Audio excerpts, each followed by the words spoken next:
man, everyone wants everything to be perfect. You guys don't understand. You don't get that. That's a luxury. You get that through reps.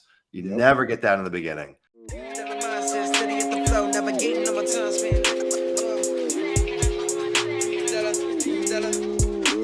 I got $1 billion mindset, steady as the flow, navigating on my time spent, letting us know. $1 billion. I want to first off welcome everybody back to the internet's #1 success podcast, Into the Mind, where we break down and analyze the characteristics, skills, strategies, and systems of successful entrepreneurs so that together we can learn from their experiences, be inspired by their stories and victories, and replicate their formulas for success. I'm your host, Marlon Johnson, former parkour athlete turned entrepreneur and real estate investor, and I am on a mission to help 7.8 billion people achieve success personally, professionally, and financially by empowering their minds and connecting them to the right people. Today, my guest is a man who, from the first time I spoke to him, I found instant alignment. We connected through a mutual friend, and immediately he led with value. He's smart, he's kind, he's articulate, he's funny, and he does a stellar job growing himself, his business, and the people around him. He went from being a solopreneur doing around $100,000 a year in sales to a stubborn, or let me say this, to not being stubborn anymore and running a team of A-plus players doing over $3 million a year in sales. Where others spent their youth partying and learning how to build someone else's dream, he buckled down, put his mind to a purpose, and began building his ideal life. He's becoming a disruptor in the real estate investing space by showing individuals the blueprint to a 7-figure business by flipping dirt. And he created a community for people to learn about land investing. To date, he's helped over 171 individuals create a full-time income by flipping land. And in this episode, we're going to dive into his origin story, learn about the stones he had to overturn before learning how to turn over land to make profits. So help me in welcoming Sumner Healy. Yo, Sumner, what's up? Thank you, man. That was hands down the best intro I've ever experienced on any podcast. That was awesome, man. Happy to be here. My name is Sumner Healy. It's an honor, and I'm excited to hopefully share something with the community, your community, that might be totally new to them, the world of flipping dirt. So I'm excited, man. Thanks for having me here. Yo, I'm excited for you, man. So people see you flipping dirt now, and I want to dive into the origin story because that is not where you started. And typically everybody has a place where they came from. I'm curious to know, what do you credit as your origin story? Like, what got you into investing, into real estate, into business? Yeah. We got to rewind the clocks pretty far. So I hope you don't mind. I'm just going to be frank. I mean, I was a pretty weird kid, and I grew up in interesting circumstances. Like, my mom was living in a teepee before she had me in Big Sur. I grew up in the Central Coast of California. My dad was a total hippie. Like, parents were hardcore hippies. And we moved into town for first grade. And I was just like an oddball, man. I got held back. I got put in special needs classes. I couldn't even draw a circle. I had like all sorts of weird motor skills, and I was shy. I just felt like an outcast, honestly. And, you know, it's kind of like that classic, like from the bottom to the top story. I definitely like had a chip on my shoulder, a big chip on my shoulder. And everyone in my family was entrepreneurial. No one was like radically successful, but everyone like had their thing. So that was kind of the blueprint laid in front of me. And we also didn't have much money, right? Like most entrepreneurs, like that's always the origin story. I single mom, I didn't have money, yada, yada, yada. But I think it was beyond just the money motivation thing. Like, of course, that was a part of it. Mm-hmm. But once I started to get into the idea of not like a specific business, but just business, like the concept of business was so fascinating to me. It was like, for me, it was a language. It was a way that I had a hard time connecting with people. I had a hard time feeling like I was good at anything. I never like played sports growing up or any of that stuff. And so to be able to like transact and like create something, either a service or a product, and people trade with you, like it was a language, it was a way for me to connect with the world. And it sounds kind of corny. It was a bit of my art, honestly. And like every waking hour from my freshman year to my first few years in college, everything was just studying business, all sorts of businesses, weird businesses, man. I started oodles and oodles of bizarre businesses. And so honestly, I think it was a multitude of factors. It was the chip on the shoulder. It was the not having money. And it was like, I don't know how else I can give something to the world. I think at the core of every human, we want to feel like we are doing something that's needed by the world and something that checks our own boxes when we do it. Like, it feels good for us. And the world's also saying, we love this. We want this. We want more of this. And that was my way to do it, man. I wasn't going to be the smartest kid. I wasn't going to be the most athletic. So that was That's what got me kicked off. And I had a whole slew of businesses. I mean, my first grade, the year I got held back, actually. I almost got expelled as well. I started like a candy selling ring. All these kids, it's kind of illegal, stealing candy from the store down the street, giving it to me. And then I was selling it. And the parents got involved because the kids were stealing money from their parents to pay for the candy. And like, I had garage sales almost every weekend in first and second and third grade. And I would go buy stuff at the Goodwill just to have a garage sale. It's just in my nature, man. I feel like I literally feel like it's just in my DNA. I couldn't resist it. I couldn't. Yo, I love that. So you've always had that in you to get up and to go flip. In fact, I was going through your Instagram and you made a post back in July 4th talking about how you had even dropped out of college to pursue business, and that you started up just like going and grabbing textbooks. And at one point, like, you're sleeping like in the garage, like textbooks are piled up by your bed. And this is just like your inventory. And this is just like, you got to the place where you're flipping like these 600 books. And I mean, were you looked at strangely for having this obsession? Like, where you're like, did you have friends that like came along with you, or were you just kind of the outcast doing this? Yeah, dude, it's funny. I think is anyone that's gone from being not successful to maybe a little bit successful, you're no longer the outcast when you've proven it. But up until that point, I'm a weirdo. But then you do it and everyone's like, wow, you're pretty cool. I should hang out with you more. Can I call you? Can I take you to coffee? Can I chat? So yeah, dude, I was definitely the outcast for a long time. And for me, I was like my first kind of dance with business. So when I was in high school, I tried starting some photography businesses. I'd take photos for real estate agents. I'd sell it to the real estate agent, sell it to the architect, the contractor, and sometimes even the painter. These are like high-end homes in Pebble Beach. So really nice area in California. And it was a hard business. I was like, this is a little tricky. I mean, especially for a young guy, like the communication part, I was like coordinating with all these people. The actual like fulfillment of the service was tricky. So I was like, what's like the simplest business? Well, taking something that I know is already in demand, taking it from one marketplace, getting it at a discount, taking it to another marketplace and selling it at a premium. Like just, it's like the oldest business in the book, just arbitrage something that people already want. And so when I was in college, that's how I stumbled into the textbook stuff. And dude, I was so weird. So weird. I mean, it is like the classic like startup story with like books stacked up in your bedroom. I had a lovely lady at the time. We're no longer together, but still love her dearly. Still a friend to this day. Her name was Carly, my first girlfriend. And she slept in the garage with me in our stack of dusty books. But that business was the catalyst to saying, holy crap, I think the easiest way to create wealth, if you don't have a repertoire of skill sets, you're not building a product, you're not an inventor, is arbitrage. Just arbitrage something. And ideally stuff at a higher price point. And you can kind of see how that was the catalyst to the land stuff. But yes, was definitely a weirdo. I would say I was no longer deemed a weirdo until like 3 years ago, maybe. Man, I love that. And I like what you said, like the arbitrage, for identifying essentially there's already a demand for this. I'm going to go find it at a lower price and bring it over to the marketplace. So before you got into land, how many businesses did you try? Like, is it like, hey, there's too many to keep count, or was there like yeah, I think I should know the exact number. I'm going to peg it somewhere between 6 and 7. Nice. So I won't bore you with all of them. I'll give you kind of the highlight reel. So we had the photography business in high school. My senior year of high school, I started a pump and dump company. So we would get paid by these like little penny stock companies on the OTC, over the counter exchange, like lower than the NASDAQ, crappy companies. So these companies have like balance sheets with like 50 grand on them. They're still on a public exchange. That we were getting emails on Facebook. We're running Facebook ads. This is back in the day, like on Facebook, you get emails for like 50 cents, right? Now I pay like $20 to get. So we built up this email list, and then they would pay us 5 or 10 or 15 grand to promote this stock via our email list. It's an extreme gray area. It's not illegal, but you're towing a line with the SEC. So I did that. I did a few pumps. I was like, this is so sketchy. So I stopped doing that. But that was like really quick money, pretty easy money too, but sketchy money. Went to high school, went to college in San Luis Obispo, now my Cal Poly, tried to recreate the photography business, couldn't get it off the ground, got into the book business, started a gym in San Diego after that. I figured, let me go pursue my passions, right? I'm like, okay, we're making money, but I'm like, this doesn't seem like I'm doing anything the world actually needs, like flipping dusty textbooks. So I'm like, I'm going to do what I love. And up until that point, I discovered fitness.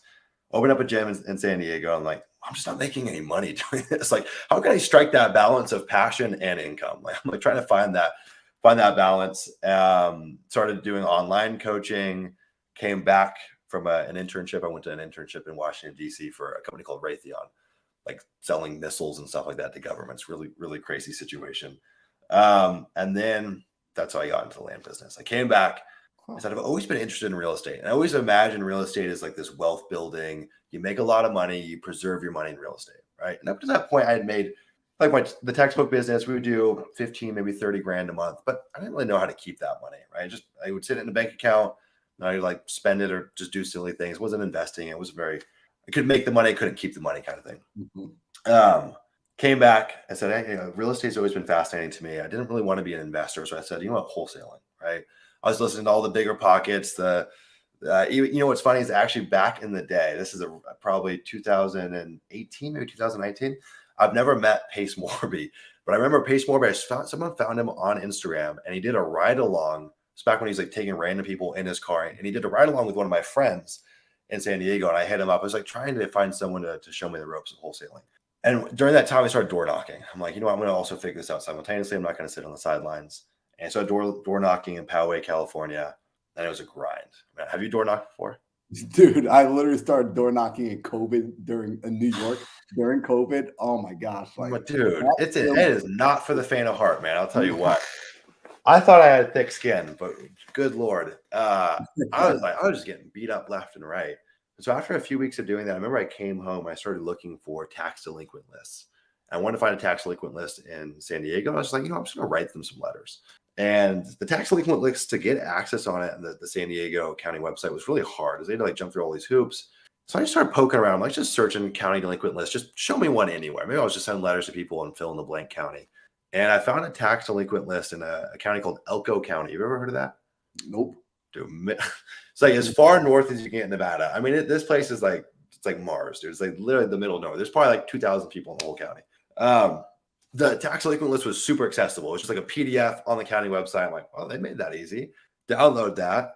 And I started going through it. I'm like, dude, most of this is just land. Like there's like very few tax delinquent houses. I'm going to try that. Let's just see what happens. And so my girlfriend and I, for like a week, every night we'd bang out maybe 40, 50 letters each, handwrite them, lick of the envelope, stick them in there. And we sent out, I don't even remember the exact number, probably 200, 300 letters. And I got a call back from it. And it was a guy that owned a piece of land. It's actually a son, and his dad owned the land. His dad was elderly, and he's like, hey, my dad's not good on the phone, but we might be interested in selling. What's your offer? And I was just sending them neutral letters. Like there was no price on it. I didn't know what I was doing. I just said, I want to buy your property. And it was a 5-acre lot. I can't even remember what the math was that I came up. I came up with some weird Sumner logic where I'm like, well, if I could buy it for like $200 an acre, $1,000, you can't really lose money on that. I mean, it's like $200 for a 5-acre per acre. That seems like a pretty good deal. And I made them the offer. They turned it down. And it ended up not panning out. But it was like when I compared that to my experience trying to wholesale, it was the first time I got any traction. First time anyone receptive in my little dance with real estate. And I just never looked back, man. Like all it takes for me, like just give me a little nudge, like a little light at the end of the tunnel. I'm like a street dog. I'll just stay on that forever. But I'm not going to work blindly. Like the wholesaling stuff, I just feel like I was just shooting in the dark. I'm like, I don't even know what I'm doing here. Like I was in a dark room crawling around. So long-winded story, man. That was like the highlight reel. There's been all sorts of weird little businesses sprinkled throughout. Bro, you know what? I love that though, because what's funny is that first off, you went through a phase, and it's like a chapter in your life where it's like, hey, you're trying to find the thing. And then when you finally catch something, all right, cool, we're locking in. Because I agree with you. I'm very similar. I think entrepreneurs are built and wired this way, where people always ask me like, hey, why did I get into like the Milwaukee market with like my real estate portfolio and doing fix and flips? Like, were you born there? I'm like, no, that's just the first marketplace that treated me well. It's the first place that like gave me any sort of love and any sort of response. So I just went all in on the thing that was working.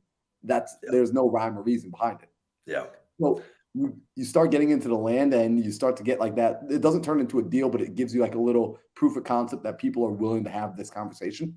Yeah, dude, it was the first conversation I really had other than like I'm not interested in selling, get off my property kind of conversation.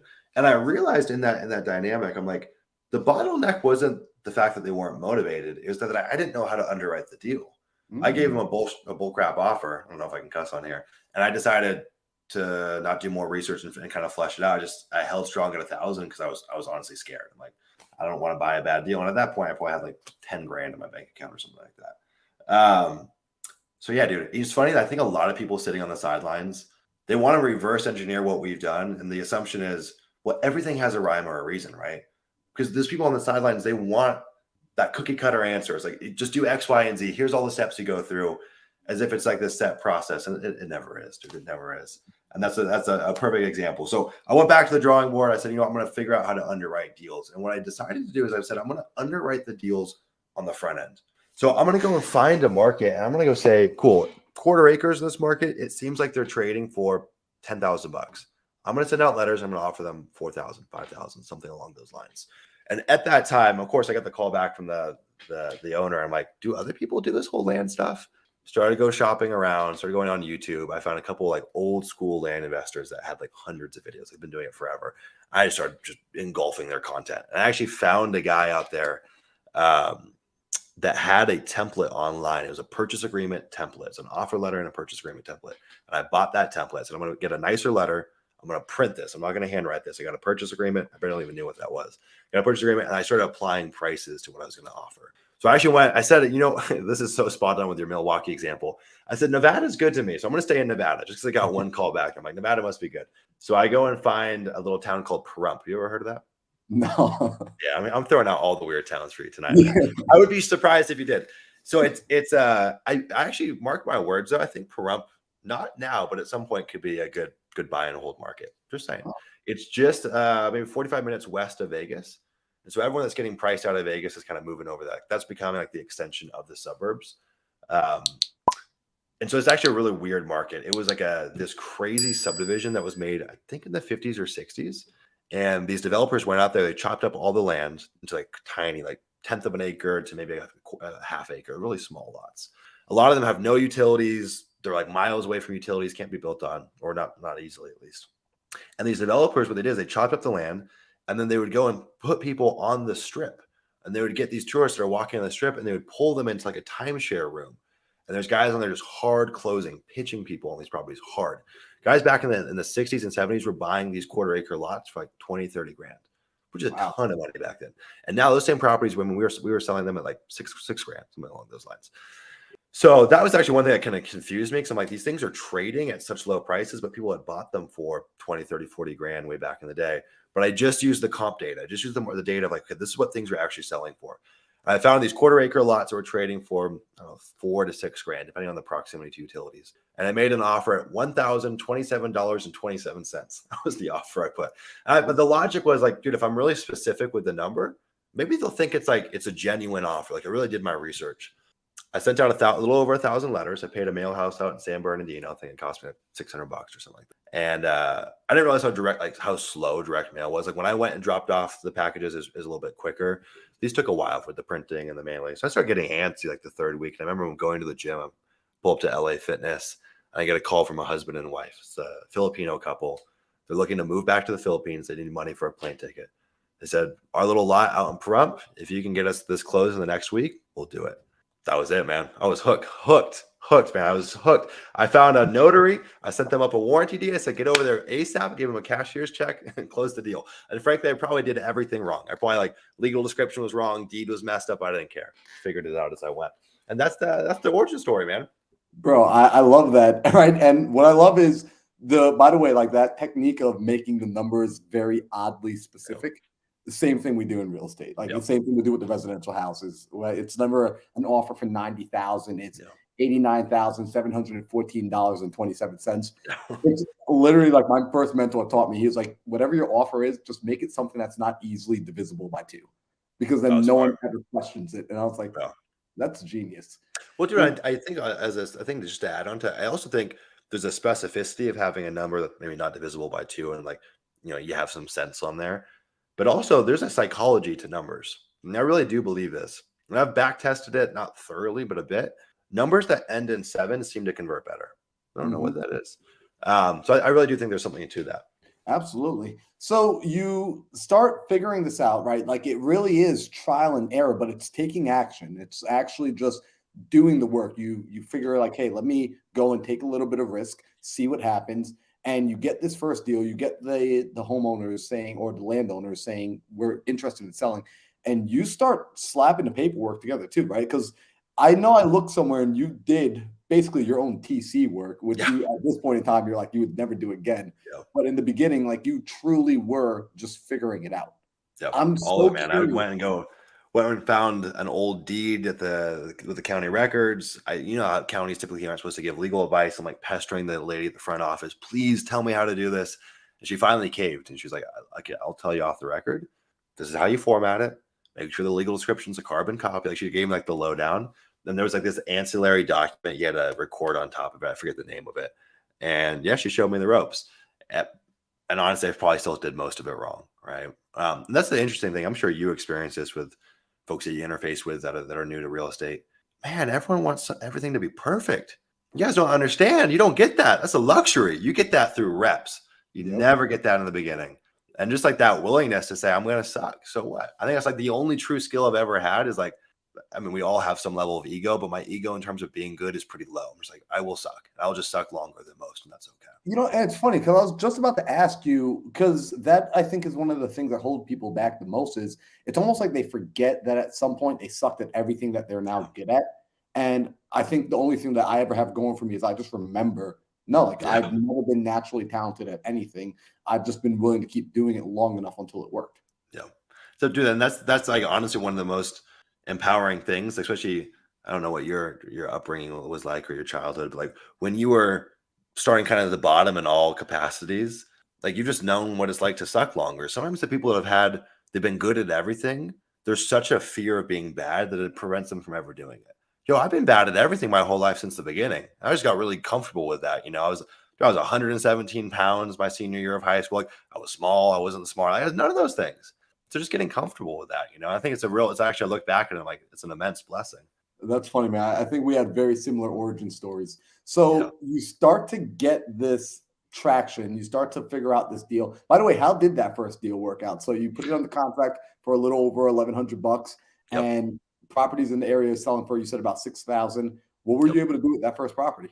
Yeah. So actually, I just saw the numbers on it recently. I was going back and looking at old KPIs. We sold it for $2,700.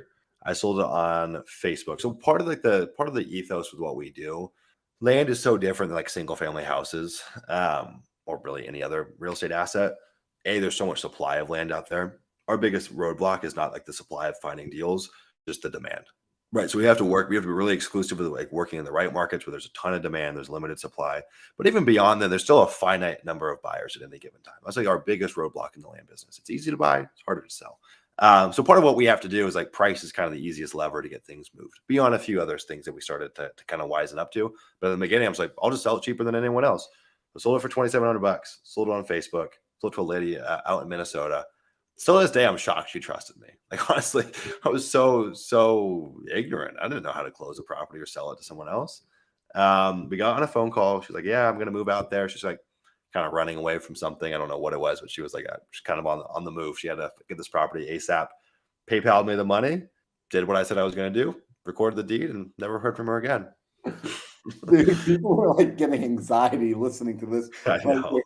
Like this one was PayPal. Like, you guys didn't go through title, you didn't go through escrow. It's like, yo, here's my PayPal. Yeah, and that's what, like, dude, I feel like most people don't realize how bad you can do real estate. I'm like, imagine PayPaling a closing. That's just, and of course, smaller denominations here than like a typical house, but it's hilarious what you can get away with. I think most people don't even realize that you can close your own deals. You don't even have to go through a title company, right?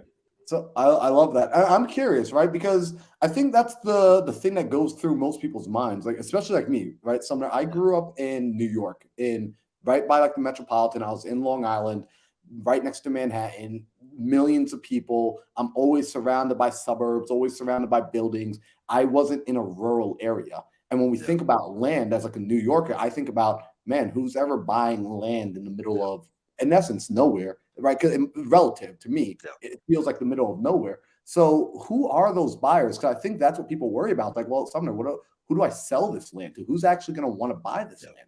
Dude, the $1 million question. And one thing that I have to say before we go any further, land investing seems like such like an overarching, like, oh, that's just a strategy. Bro, there are so many sub niches within there. For example, I'm partnering on a deal right now that's an entitlement deal. So we're taking a 25-acre lot. We're getting 2 homes per lot, so 50 units. We're doing all the paper stuff. We're selling it off to the developer, right? So like you could have like more B2B type transactions, and we do those. That's not like This is a newer strategy for us. And then you have extreme B2C transactions, like selling it to someone on Facebook to PayPal. Really, if you look at our land investing strategy and what we teach, we call it a mid-market strategy. So we don't do the self-closings anymore. That's a whole different strategy that we don't recommend. The average deal we do is between 25K, 250K. We do what's called rural recreational land. So 1 to 5 hours outside of like a somewhat major metro. It doesn't have to be New York City, but like something that's kind of metropolitan. Typically, call it 5 to 100 acres, somewhere in that range. Might have utilities, might not have utilities. And like what's cool about these properties is there's a ton of different use cases. Could be just land banking, buy and hold. We get a lot of those. People that want to build a home. People that just want the security of knowing that they own land. People that want to do it to go shoot guns on the weekend or drive quads, whatever it may be. So use cases are pretty unlimited. That's why we love rural recreational land, and it really fares pretty well no matter what's going on. Like we even saw during COVID, all real estate went crazy. But what we saw even before the big boom is like people were flocking to land because there's fear in the market. Like this hard asset you can hold on to, you can grow food on it, you can live on it. Can't get that with a gold bar or a piece of Bitcoin, right? So there's real utility to it. But the average buyer for us, I would say, and actually before I tell the average buyer, I think one thing that most people forget is you look at the history of this country. Owning land was like the ultimate symbol of pride. It was the ultimate, you made it. In fact, you couldn't even vote up until certain points unless you were a landowner. Wow. The land ownership is deeply entrenched into like the ideology of being American, right? The average land buyer for us, typically gonna be 40 years old plus. One of those people that has money, but maybe it's all in cash, or like it's like a tradesman. They're like a skilled laborer. They might have their own business. They're not like super affluent, but they've been smart with their money. They've like stacked away their chips. They kind of more on the off-grid side of things. Just good old boys, honestly. Like people just want to live a simpler life, right? We get a lot of first-generation Americans who, like, for them, it's just a huge accomplishment to own land. What I will say, though, is that, like, as you start sliding in closer to the metro areas, your buyer pool really opens up, and you get a little bit of everything. We have doctors, lawyers, CEOs buying land from us. But, like, the real rural recreational stuff that I started with that's in the middle of nowhere, it's a very specific kind of buyer. Nowadays, though, because, like, the strategy that we go after is more of that mid-market strategy, to find those price points, we've slowly started inching closer and closer to the metropolitan areas. So like our dream situation is like 2 hours outside of Phoenix, right? You go east of Phoenix or south of Phoenix, go buy a 40-acre out there. You've got a big buyer pool in that metropolitan area, and you really have a lot of different people that want to come and buy from you. One of the cool things that we do beyond marketing the property well and pricing it intelligently is we offer terms, right? So most land buyers, if it's like under $250,000, the bank is typically not going to lend on it. Unless it's like a really cool local regional bank and they've got a great relationship. Usually $250,000 plus, you can start getting bank financing. So we'll carry a note. We can keep that note. We've got hundreds of notes that pay us $100 to $500, $1,000 a month. That makes up a small part of our revenue, but it's a consistent, $30K a month of recurring revenue.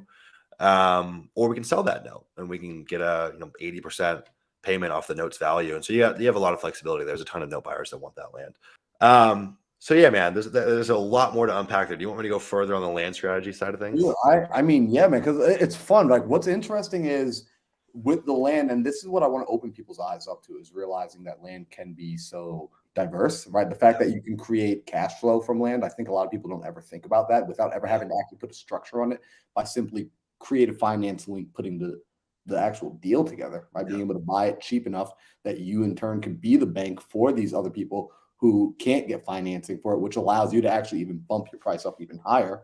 So I love that piece. And I want to understand more so, and what I want to share with people is like, what's the thought process, even as you're looking like, all right, well, 2 hours outside of Phoenix, like why? Like what's the rationale behind being outside 2 hours outside of a metro? Yeah, it's a good question. What I will say is it's not always like this perfect. It's like a distance metric. It's more of a demand metric. So we actually created a software platform about 3 months ago that goes and quantifies all the counties and zip codes in the US, and it creates heat maps or databases like lists, whatever you want. What we gauge is what we call sell-through rate. So sell-through rate says, hey, if there's 10 properties that sold in the last 30 days, there's 100 properties actively available, there's a 10% sell-through rate. So our metrics is like typically we want to see at least a 10 to 15% sell-through rate, typically at 15% and above every single month. So we know that inventory is turning at a really consistent clip, and we can look at that over a year, 2, 3, 4 years. Really at the end of the day, this is a data business, and then it's just sales and marketing. So there's actually a ton of data with what we do. It's all data driven. So when we go start poking around in counties or zip codes, the data tells us, well, this has got a strong sell-through rate. Now, one of the things that we have to balance with sell-through rate is like the demand has to be appropriate. So we're not just buying an asset at a discount. There's also an internet marketing component to it because a lot of these are B2C transactions. We need to get consumers' eyeballs on it to sell a deal. So you go look at a market like, I don't know, someplace in Florida. There could be 5,000 pieces of vacant land in that county actively listed right now. What that means is day 3 or day 4 being listed, you're gone. Like people don't even see your listing anymore, even if you're well priced and all that stuff. So we have to drive eyeballs. We have to market it correctly. And we have to syndicate the listing to get as many eyeballs as possible. So we let the data lead us. Typically, like rough math, if you guys want to know, 15% and above for a sell-through rate in a 30-day period. It's a really good benchmark. And then typically 50 to 250 properties actively listed is kind of our sweet spot. And we stack other things. What's the under contract sell-through rate? So what percentage of that inventory is under contract currently? We go look at the percentage of out-of-state owners, out-of-county owners. You start stacking all these filters. The tool we built, you just essentially toggle your inputs. But you could do this on Redfin and just crunch the numbers. That's how we used to do it old school. So yeah, man, we let the data tell us that typically, and one thing that we have to balance is the market has to have the inventory we want. Yeah. So if I wanted to find the best sell-through rate, I mean, maybe it's smack down in the middle of LA, but they don't have the kind of deals we buy. So one thing that's really important is we're not real estate investors. I know most real estate investors are opportunists. They're deal makers. It's not what we do.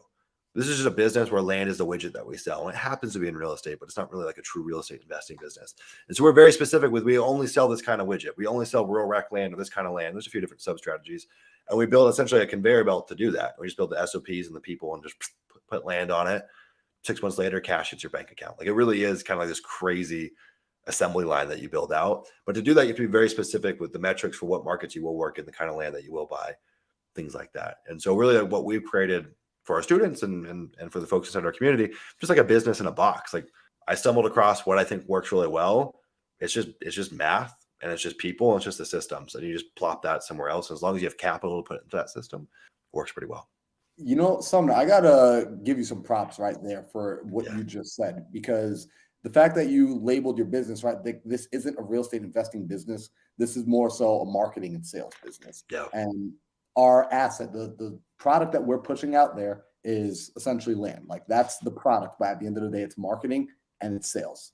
Yep. And I think that reframing helps people get out of the frustration and get into a better understanding of what they need to be focused on building. I love that. Very few people understand that about like their wholesale business, because it's the same thing with residential homes. It's the same thing with a lot of business. If you don't understand marketing, getting the eyeballs, and you don't understand sales, actually getting somebody to convert after they look at your product in a meaningful time, you're going to struggle as a business owner because enough isn't coming in.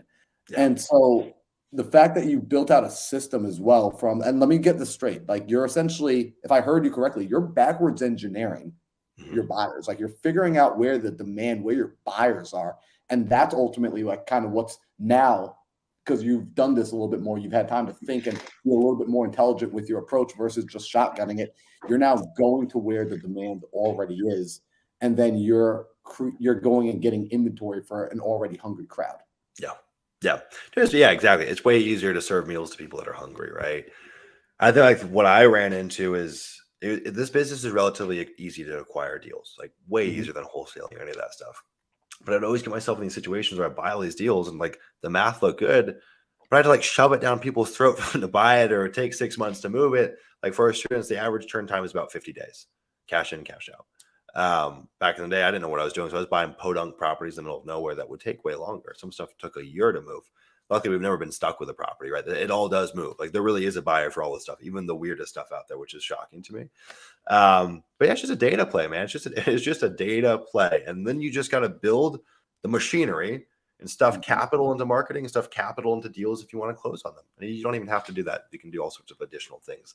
And so that's it, man. It is the simplest business. Not like any business is not easy. There's pros and cons and there's friction, and there's pain points, but it's pretty simple. Yeah, I love that. I think it's simple when you understand what you're looking at. I think it gets really complicated when you think you're doing one thing, but you're actually doing something else. Yeah. Now, let me ask you this question. As you started to grow, right, you went from being a solopreneur to now running a team. Yeah. Can we talk about that transition? Because that's something where I see a lot of people, they never quite make that transition. They stay in the realm of self-employed. They stay in the realm of solopreneur. And the biggest struggle, Sumner, that they run into is I'm afraid I'm going to teach somebody everything that I'm doing and they're going to run Mhm. off. Everyone that I've Mhm. ever trained just runs off and does their own thing. Is that an issue that you ran into, or is that something that you're still overcoming, or have you been able to figure that out with the team that you built? Like, what Yep. does that look like, or what has that looked like for you up until this point? Yeah. Dude, this is one of those things where I feel like self-awareness is probably important because I feel like I was uniquely good at it off the rip. And I don't mean to say that like, oh, look at me. But I'm like, it just was, I mean, it didn't come obvious in previous businesses. I tried hiring people and it flopped. So I will say I had a few at bats that didn't go well. But when I came into Atlanta, like there's just no shadow of a doubt. I knew I needed people. And I just was, and I think I had enough reps and pain to know that I'm not going to do this alone. And I got a bit lucky in terms of finding great people, not initially, but with enough practice. And I just looked at it in terms of, again, it's a sales and marketing business to find people. I just started kind of building a hunt funnel, marketing to get the right people, and then selling them on why to work with us and continuing to sell them on why they should work with us by creating really powerful incentives. But I've always just thought people run on incentives, like just fucking give them something good, right? And put a carrot at the end of the stick that's actually exciting. And so I think I've been really, really, really fortunate, man. Like I will say every business that I run, which we've got our land business, we've got the coaching business, and we've got the software company. I've got people in every single one of them. And in each business, there's uniquely a few key players or one key player that makes it all run. And when I look at that, I feel like that was luck. Every business would not work without one of those key players inside of it. So been really, really lucky there. Dude, I don't know. I also think that like for a lot of people that I interface with on the land side, and probably same for you, being a land investor or a wholesaler or getting into real estate, a lot of times for these newer folks, this is their first dance with entrepreneurship. Dude, I'm like reading Warren Buffett's shareholder letters when I'm 18. Like, I mean, it's just like I just had a lot of studying going on too, man. So I think it was a little more known to me. Now, the fear of people taking your stuff, I've just found that to be unfounded. I've never once had that in any situation. I have realtors walk properties with sellers that we're not under contract yet, or we're going to double close. Or like, I just put a lot of trust in people, and there's been some incidents, but nothing too major. The pain, though, has been losing people. In fact, I just lost one of my most like tenured employees 2 weeks ago, and that's really tough. That I still don't know how to combat with. Because churn is painful to any business. Like it costs a ton, but also the people on my team are family. I love them, and so to have someone up and leave, that's tough. And the more our team has grown, I think we have like 18 or 19 people between the three companies. The more that happens, so there's just the same percentage, but there's just going to get more quantity of people churning, and that shit sucks. And I really don't know what the solution is. I'm trying to figure that out currently. So I don't know if that was helpful at all, but I am such a big proponent of bringing people in. I'm personally more of like an employer guy than like a partnerships guy. I'm not against partnerships either. If that's your style, do it. You need people to walk this path with. Not even just because like the increase in productivity and the leverage that you can create, and the fact that I think two minds are greater than the value of one mind, like the sum is greater than its parts kind of thing. But also this stuff's pretty boring if you're doing it solo. Like the fulfillment of seeing your team win or winning together. Oh, it's camaraderie, man. I love it. I gotta say something, right? I think you said you're lucky with the people that you found, but Yeah. from what I've known of you so far, it's like you create culture, right? Like you have this conviction about you and you have this energy about you that people want to come and be around that. And the fact that there's also incentives in place, which means you're having, typically it sounds like a conversation with them where you're asking them like, hey, I know what we as a company want, like we want to make more money, we want to do more business, we want to do X, Y, and Z. But it sounds like you're also asking them, hey, what do you want? And is this going to be a good fit? Can this position inside our organization help you get to where you want to go? Because we're going to be expecting you to help us get to where we want to go. Yeah. I think I appreciate the kind words, and sometimes it's easier to see that looking out than looking in kind of thing. So I do appreciate that, and I'm sure. Look, we all have our own luck in some ways, and it could be luck and skill. I don't really know. Either way, if that is the truth, I got lucky for being able to do that. So there's luck involved, however you slice it. But yeah, dude, I think when it comes to the hiring side of things, I worked one job. I worked one sales job, which was a great learning experience, honestly. I know everyone says that. I did learn a lot. And I think sales is a great place to start because like we talked about, every business is sales and marketing. So learn the sales. Then if you learn how to sell to one person, marketing is just doing that to a lot of people. So it's like kind of the same principles. You're just doing it at more of a scale. But I remember at that job, I was selling design services. So it was like an agency. Dude, I brought home like $1 million+ in sales. And I think my commission was like 30K for the year on that or something ridiculous. Yeah. Yeah. Like, yeah, I think it was about 3%. I just thought, dude, it made me leave. I'm like, dude, if you guys gave me 15%, I might have stuck around longer and been a producer. And so I think that just left me jaded. One of our sales guys in July made 15K and 12K the month before. So like, pay your people well. I think though that like, yeah, figuring out what they want and what you want and lining those up together. I'm a big believer in. And obviously some roles you can't have incentive. It gets a little tricky, but I think you can have it in more roles than you can. And what I like is you're a fan of business, right? Not just this one particular vehicle, but you're a fan of overall business, and you studied the guys like Warren Buffett. I'm curious to know, who are some of the people that you look up to in the world of business that you essentially model after, if any at all? Yeah, I think it ebbs and it flows, dude. It definitely ebbs and it flows. I mean, there's all the classics. I mean, Alex Ramosi, who doesn't like him? Awesome guy. Love I that like dude. his take on business. He's just kind of a realist. I appreciate that. Warren Buffett, even though people look at him as an investor, probably one of the greatest businessmen ever. The guy is a first principles thinker. Like he can just break things down to their core components. And if you're going to buy tons of businesses, I think you know a lot about business. He knows a lot about just human psychology. As I've gotten older, though, I feel like when I didn't have much, I wanted things so bad. I just like things. I just want money and success and power, like all the things that you think you really want. That turns out to not really move the needle that much. And now can't really necessarily cite perfect examples, but I appreciate people that are successful and still healthy across the board, not just physically, mentally. Like people that are spiritual, people that are in touch with the world, people that have good relationships with their wife, with their husband, their kids, their family.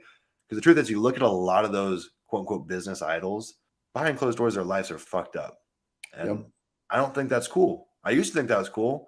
It's just really not what I idolize, man. So I think that we always talk about being a specialist and you got to specialize. And I think there's some truth to that. But I like people that are good people across the board. And despite that, haven't had to sacrifice being a performer and like progressing and growing.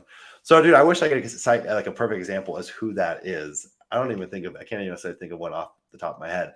The cool thing about reading and podcasting, all that stuff, is like you can merge worlds together and kind of create your own idol.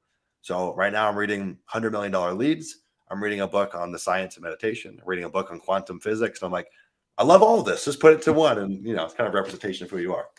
Sumner, I think you just like verbalized why I resonated with you so much from the first time we communicated, the first time we spoke, because that's the truth. You're finding the different pieces inside of places and people and circumstances and situations, and you're ultimately pulling the things into your world that you're like, hey, this seems like it's going to be the best fit. And I love that mix of like, hey, can I be successful and also holistically like a principled man where I stick to my principles, I don't sacrifice these, and I still earn a lot of money doing so. Yeah, man. Now, we're on the same page. So I want to know this for you, right? As you were going through all of this, there's always the ups and downs, right? And typically it's social media, right? We typically share our highlights, not because we want people to believe our lives are perfect, but it's just human nature. We want to share the good times, right? Like when something good happens in my life, I want to share it with my friends and family. However, there's always dark moments that occur along the road to success, along the road to really any goal. What were some of the toughest challenges you faced while you were growing any of your businesses, and what were the lessons you learned from it? Oh, that's a good question, dude. I think I'm gonna be very, very real with you if you don't mind. And I think hopefully it helps other people out there too. I would say I'm in a dark moment right now, and you wouldn't recognize it. And I try not to always wear it on my sleeve. I don't know how to sum it up in words. I think as I've launched more businesses and as the teams have grown, you just have a higher quantity of problems. There's just more friction. There's just more things that break. And with that, the highs are high. Like the growth is like growth. And we're like, oh my God, this is amazing. But you can't expect that it's just going to be that. And I think that my psychology hasn't caught up to that.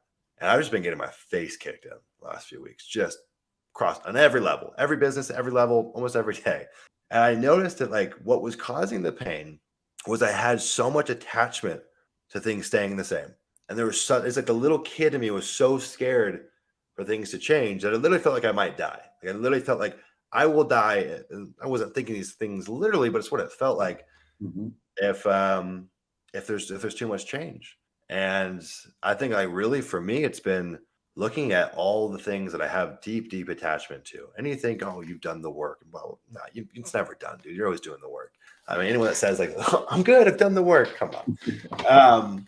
And so, dude, I just think that like just really objectively looking at all the pain and frustration in my life always comes from attachment. That always comes from it. And learning how to, what does that feel like to detach? And I've gotten more consistent with meditating. And one of the things that I think about that seems like such a perfect analogy to me is I've been meditating and I sit in a little lotus position and my fucking ankle always hurts so bad. Like my ankle's like smashed on the ground or like it's just like crooked and like you don't move for a long time. And you don't realize like, you know, you just see me sitting here, how much moving I do to always adjust my body. When you're just sitting like a rock, things start to really hurt. And I just start feeling that pain there. And I'm like, God, so much of that, like, I want to label it. I want to identify it. It's my pain. It hurts. I need to change this right now. I'm like, what if I just look at that as like, it's just pure sensation. It's not pain. Pain is my own purview on it. That's just sensation. And that the craziest thing, dude, is that pain starts to melt into borderline pleasure. You just feel like, what is pain? Well, pain is really a label. What I'm actually feeling is some tinglingness, some hotness, some tension in my ankle. That's not pain. That's my own view on pain, you know? And so just releasing these attachments to these things that we want to label or we want to say the same, that's hard. I'm still going through it. I know how to speak about it. I don't really know how to do it. So dude, that's been a big one for me. And I think that I have, I had a great childhood in a lot of ways. Love my parents, love my family, but I had a lot of hardship too. I'm not new to feeling emotional distress or emotional pain. But this is definitely uprooting some things from my childhood that I just frankly don't think I was ready to deal with. And I look at that as an invitation to become the man that I was meant to be. Sumner, I gotta say, man, first off, thank you. I appreciate you sharing that because these are the sort of honest conversations. In my opinion, this is what the podcast is for. Yeah. It's for these sort of conversations because people go through this, and the amount of people that I talk to and we have a conversation like this, and they say, "Oh my God, I thought I was the only one." Yeah. And because they thought they were the only one, they just put the mask on and they just go about like pretending like, you know, it's fine. I'll figure it out when I get home. When I'm by myself, I'm not going to talk to anyone about it because I'm the weird one. And it's just like, no, like you're a human. You're having a human experience. And I love what you said, right? Like that perception of sitting down and actually Sumner, I'll share this with you. A few weeks back, I was actually going through my own like little trial. I call it winter time. I was going through my own personal winter. And I just remembered like the same thing. It's like 2 weeks back to back. Like I'm waking up almost with anxiety about deals that are going on. This house is happening. This business partner is doing this. And I call up a buddy of mine and I'm just like, yo, dude, like I need to talk to you right now. And he's like, all right, let's go. And I'll explain everything. He says, dude, everything that's going right now, it's not good. It's not bad. It's an experience. Look at it as an experience and just neutralize it as an experience. Look at it from a very neutral standpoint, exactly what you just explained. And then we stop labeling it and we just start analyzing and observing it. Yeah. And we start to separate from it, which is easier said than done. I love like the fact that you said like, but like that's the first is having that awareness of knowing that it's possible. And then it's also having that willingness to say, you know what, I'm gonna use my own mental faculties to change the perception, to change the meaning of this circumstance that I'm looking at, of this situation that I'm going through. Yeah. So I love that you share that, man, because it's powerful, man. It is. Dude, are you into stoicism by chance? Or have you ever read like Marcus Aurelius or any of that stuff? I have. Yeah, man. I love stoicism. I think it's like that same concept. It's like everything in the universe is on balance. Like it's not good or bad. But man, for the little human brain we got, it's tough. And I think honestly, a lot of what I've been thinking about recently, I'm like, dude, I've got like this old ass, like 2,000-year-old brain that has not caught up to like where I'm at today, you know? And then to ascend and to grow and to tap into other parts of your brain, other parts of your consciousness and your thinking requires work. That does not just get served up to you. And it's real work, man. It's real work. So I think that, you know, for me, as I've gotten older, I've started to realize that so much of healing is just sharing. Like 2 years ago, I never would have shared this, right? So thank you for providing the space. And thanks for listening, man. Yeah, man. And thank you for sharing authentically because as we go through our own healing, you're giving permission to others to do the same. And so I love it. And, you and I, we're going to have a dialogue offline because there's like a whole, I'm happy to open up and share with you. I just got to be respectful of the time because, there's something that like, I believe a pathway to that deeper understanding is actually that trauma and that pain. And ultimately, and this is a personal belief, that when we pray and we ask for a bigger, better, greater life to become more, God, the universe, whatever anyone wants to label that force, says, all right, I got you. Let me put you on the path. And that path looks like walking into a very dark cave. Yeah. And then instead of running back out of the dark cave because it's like, oh, it's dark in here, I know where the light already is, it's going deeper into the darkness and being committed to going through the darkness. And that process in and of itself, in my opinion, is where you start to discover the light internally, and then the light starts to project out on the other side. And that's a great analogy, man. Dude, it's a journey. I love when I get to talk to other people who have gone through it, because there's a look in a person's eye when you talk to them that you can tell, like, hey, this is a person who's walked into their own cave and they kept walking. Yeah. Dude, that is an amazing analogy. It's funny. I never was not religious. I never was religious necessarily. Like my parents never brought me up with a certain belief that I had to follow. But in the last month, I've been praying every day. I don't care what you call it. I don't assign to Christianity and whatever. But I think that's been a takeaway. Honestly, maybe I've been neglecting my relationship with Source or higher power or God. And this is that kind of awakening, and it's been amazing, man. So that's a silver lining. There's always a silver lining. It's been reuniting me with what created all this. Bro, I love the mindset, and I love your openness to exploration and to growth. Yeah. So I want to be respectful of your time, because this is a fun conversation. I could literally be talking to you for like 2 more hours. But I want to wrap it up with these 2 final questions. Go.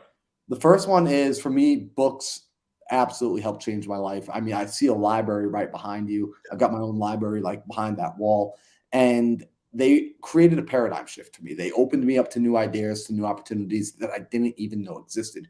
I want to know, for you, have there been any books, podcasts, or videos that were game changers that after you read it once, your mind never quite went back to being the same? So I know them distinctly, actually. It's a great question. And none of them are business related. The Power of Now by Eckhart Tolle. I read that when I was 19. Yeah. I can't say I'm perfect in being present, but changed my whole worldview instantly. Altered Traits. I actually don't know what the author's name is. Really, really cool book. Third book, man. I look at this library back here. It is a tough choice. Oh, man. To pick a third one is tough. Untethered Soul. Amazing book. The biography of Benjamin Franklin. I love biographies. I love learning from people's stories opposed to just getting the lessons told to me. Yep. Dude, I don't know, man. That's a tough thing to nail down a third book. We'll reorientate. I'll say a video. Pretty much any video by Joe Dispenza, any of his longer talks or meditations, amazing. I think the guy's done such a good job distilling down these older philosophies. He's applied science to them. They've actually tested this stuff, if you like that.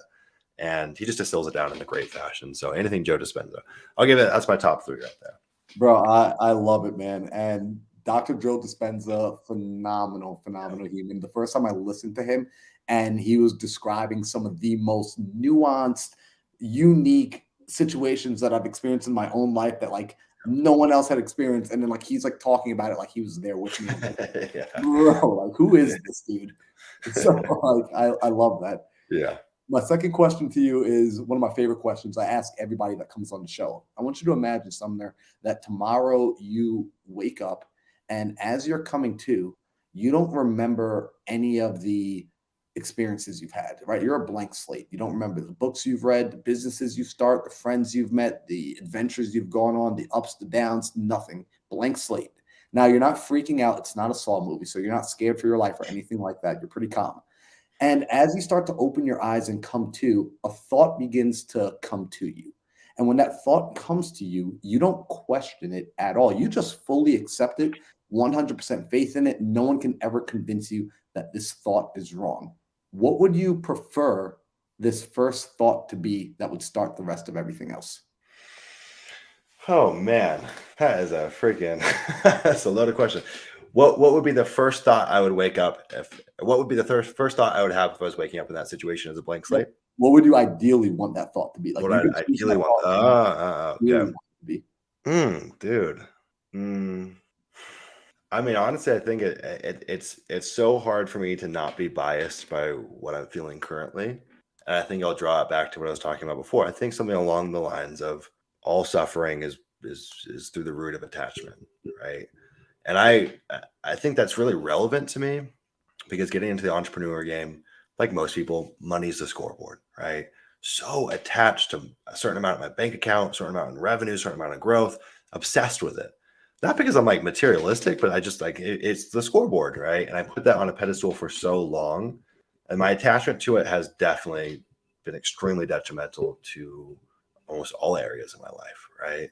And I just think that you can play this game and not be attached to the outcomes, not be attached to going a certain way. And that's been a really tough pill for me to swallow. I think most people that are entrepreneurial, they're kind of in the same world as us. You bend will to your like bend reality to your will. Like you literally change the world. And by doing that, you're used to things going your way, I guess, to a certain extent. Mhm. And frankly, there's just parts of life that can't go your way, right? I look back on the goals. It's like, well, I accomplished that. So everything should go my way. No. There's things that are way outside of your control that your attachment to it going a certain way is causing you so much pain. And I look back at every pain in my life, breakups, this, that, hurt feelings. It was all to an attachment to the person, to the idea. And so, yeah, man, and that's a lesson that I am trying to distill down every day. So I think something along those lines. Honestly, to give you an accurate answer, I probably need a noodle on that for like 12 months. That was a big question. But I'll leave you with that for today. Yo, Sumner, honestly, that was a fire answer. And Thank I love that because it's an honest answer. It's the truth of where you're coming from. And truly, I think it has the power to help people because as I was listening, I'm right there with you, right? The ability to learn detachment, to not lock yourself in so much to the result. That's powerful because we do lose ourselves. Even if the thing that we want is what we consider good, right? Just being overly attached to anything can ultimately lead to a destruction. It can lead to fail. Yeah. But that's the thing too, is like when you put things on this pedestal, you instantly create duality. You instantly create the opposite. Mhm. So if this is so good and it starts looking like it's not going there, well, what's the antithesis of good? It's bad. And now you just created a bad situation that never had to be bad, you know? And so, yeah, I think anyone that's in this game long enough will start to feel that. I think even if you're not an entrepreneur, just as a human, as you grow older, you realize all of the pain you've ever felt. Yeah, I love how self-reflective you are, man. It's refreshing. And by the way, it's one of my favorite things when I ask that question to watch a person stop and think. Yeah. It is a I would very be a little surprised if someone just knew that right off the bat, you know? very rarely I get someone that just like kind of spits an answer out. And it's always Yeah. funny because a few days later, they'll give me a phone call and they'll actually tell me, hey, you know that question you asked me? Yeah. It's been in my head. And they've been thinking more about the answer. Dude, I've never been asked anything that remotely looks like that question. That was a good question. Appreciate it. So Sumner, for the people that have been listening now for an hour and they're like, yo, these guys, I like these guys. I like this Sumner dude. He's a cool guy. They resonate with you and they want to get connected. Where's the best place for someone to go to connect with you, especially if they want to learn more about land? Like, what's the best way for them to plug in? Yeah, I'm a YouTube guy. I'm not a good social media person by any stretch of the imagination, but I've made over 1,000 YouTube videos in the last 12 months. So if you just search my name, Sumner Healy or landinvestor.co on YouTube, I've literally given away the farm. Like really the only reason people pay us is for implementation. I've given it all away. You can go find all of it there if you want to learn about it or add it to your portfolio, add it to your repertoire. If you want to get a little more engaged, hang out with me and almost 1,000 other land investors. If you go to landinvestor.co/Discord, you can get into our free Discord. I hear every day it's the most popping Discord for land investors. There's not many of them out there, of course, but it's super cool. You can see all of our students' wins in there, all the ins and outs. And we've got folks in there that are coming in day one. Maybe they just got a contract. Maybe they don't have a contract yet. We walk them through it. Like I'm not a big believer in gating content or gating ideas. And I think my belief is just give it all away, dude. Give it all away. We literally have people that say, Sumner, I've made $100 grand, $200 grand from watching your YouTube videos. I want to pay you now. Like I think that's the best way to get people into your ecosystem. Just give it away. Sumner Healy on Instagram. Don't send me a DM there. I never check them. So that's a little bit of a lowdown. Yo, Sumner, I gotta say, man, thank you so much for being here today. Guys, make sure you go and connect with Sumner. I'm gonna put all of his contact information. I'm gonna put the Discord. I'm gonna put the YouTube channel. I'm gonna put the IG in the description down below. So just go click on it, go plug in, and do me a favor. If you got value from this episode, go ahead and screenshot this and tag me and tag Sumner. I want to know what you learned, what stood out to you. And it might be land and it might just be life. And if it's life, I'm even more excited to like hear what you have to say. So guys, I appreciate you all for being here, and we'll see you on the next episode of Into the Mind. Sumner, looking forward to having you back on, brother. Yes, sir. Thank you, brother. Appreciate it, man. I got $1 billion mindset. Steady